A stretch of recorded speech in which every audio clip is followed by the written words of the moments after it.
Welcome to this explainer. Today, we are taking a really profound spiritual look into the early chapters of the book of 1 Samuel. We're going to examine this immense historical transition of the nation of Israel, moving from a period of deep spiritual darkness and a completely corrupt priesthood, straight into the dawn of a faithful prophetic voice. This is fundamentally a story of contrast. It's the contrast of hearts. And the lessons it holds for us are absolutely as timeless today as the biblical text itself. Okay, let's dive into this. It's a heavy, profound question that we really must ask ourselves right up front. What happens when an entire nation just loses the voice of God? Think about it. What occurs when the very institutions that are meant to guide people spiritually become totally empty and self-serving? The historical and spiritual stakes in this narrative literally could not be higher, and they set the absolute foundation for everything that follows in Israel's history. Now, to make sure our analysis is deeply rooted in truth, our study today relies strictly on the biblical text. We are specifically drawing our insights from the Nueva Biblia de las Americas translation.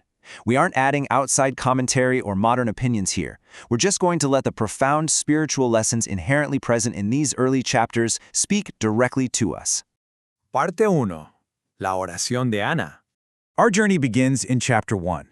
And it doesn't open with majestic kings or massive armies. It starts with a family. The macro-level spiritual bareness of the entire nation of Israel is perfectly, almost painfully mirrored in the intensely personal sorrow of a single woman named Hannah. Living in Ramathaim Zophim, she faced this desperate, heart-wrenching situation. She was barren, which in that culture was a source of immense grief, and this was compounded daily by the constant provocation of her husband Elkanah's other wife, Peninnah. Every year, their family traveled up to Shiloh to worship. But while the religious routine of the day had become entirely empty and mechanical for most people, Hannah brought genuine, gut-wrenching sincerity. In her deep anguish, she wept and prayed at the house of the Lord, making a desperate vow out of the pure distress of her soul. So the crucial point is this: God remembers Hannah. She conceives and gives birth to a son, Samuel. But it's her response to this answered prayer that is absolutely staggering. Instead of clinging tightly to the child she had so desperately wanted, she faithfully and immediately fulfills her vow. Once he's weaned, she brings him right back to Shiloh and offers him entirely back to God's service, stating, "He shall be dedicated to the Lord all the days of his life." Her personal sacrifice and pure devotion literally become the conduit for national salvation. Parte 2. Corrupción en el sacerdocio. As we move into this next phase of the narrative, we find a jarring, almost tragic contrast. We shift our focus from the quiet purity of a mother's dedication straight into the dark, corrupt state of the institutional priesthood under Eli. And this brilliantly illustrates the profound spiritual crossroads Israel was facing. On the one hand, you have the religious establishment. Eli's sons, Hophni and Phinehas, were priests at Shiloh, but the text explicitly tells us they didn't even know the Lord. They were wicked, entirely self-serving, and brought a severe curse upon their own house through their unchecked sin. Yet, on the other hand, quietly cutting through all that heavy darkness, we see that the young boy Samuel was faithfully growing and ministering before the Lord. These are two completely different postures of the heart, existing in the exact same physical, sacred space. Parte 3. Dios llama a Samuel.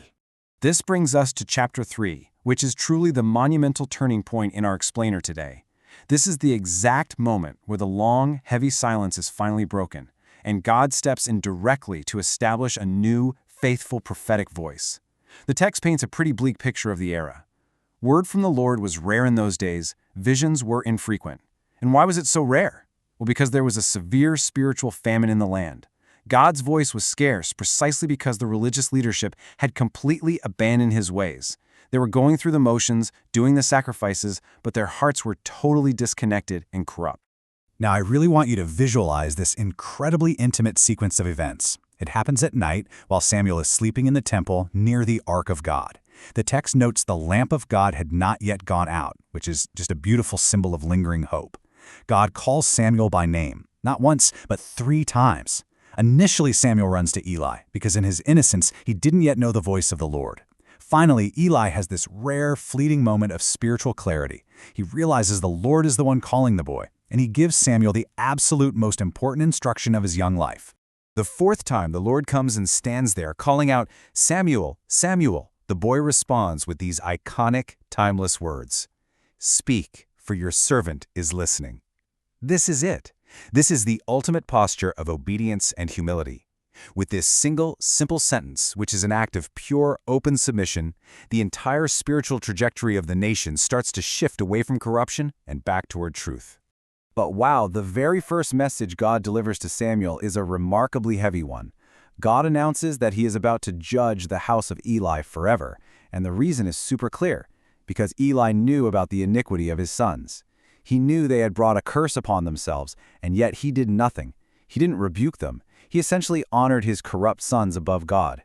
As a direct consequence, the old guard falls, and Samuel is confirmed as a faithful prophet from Dan all the way to Bathsheba. The Lord once again begins to reveal himself in Shiloh. Parte 4. La derrota de Israel. Unfortunately, the deeply rooted spiritual decay of the nation couldn't just be reversed overnight. Moving into chapter 4, we see how Israel's internal corruption finally culminates in a devastating physical and national defeat. These tragedies just cascade rapidly. Israel marches out to battle against the Philistines at Aphek and suffers a crushing defeat, losing 4,000 men. But instead of falling to their knees in genuine repentance, the elders of Israel make a fatal error. They decide to fetch the Ark of the Covenant from Shiloh. They foolishly try to use the Holy Ark of God as a superstitious good luck charm, genuinely believing it will automatically guarantee their victory. But God cannot be manipulated like a magical trinket. The result is catastrophic. Israel is defeated far worse. Eli's corrupt sons are killed in battle, and the unthinkable happens. The Ark of God is actually captured by the Philistines. Let's move to and see how this builds into Part 5, El Llamado al Arrepentimiento. After the ark is eventually returned to Israel, it sits in Kiriath Jearim for 20 long years. 20 years of mourning and longing. The people are finally weary of the consequences of their separation from God. And it's right here in chapter 7 that Samuel firmly steps up to lead a true national spiritual revival. Now, Samuel doesn't offer them a quick fix or just another superstitious ritual. He gives them highly specific, difficult steps for true restoration. He tells the house of Israel, if you are actually returning to the Lord, you have to do it with all your heart.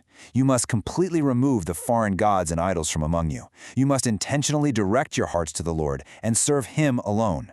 Samuel makes it explicitly clear that true deliverance from the Philistines requires absolute devotion and authentic worship, not just the empty religious practices that characterized Eli's time.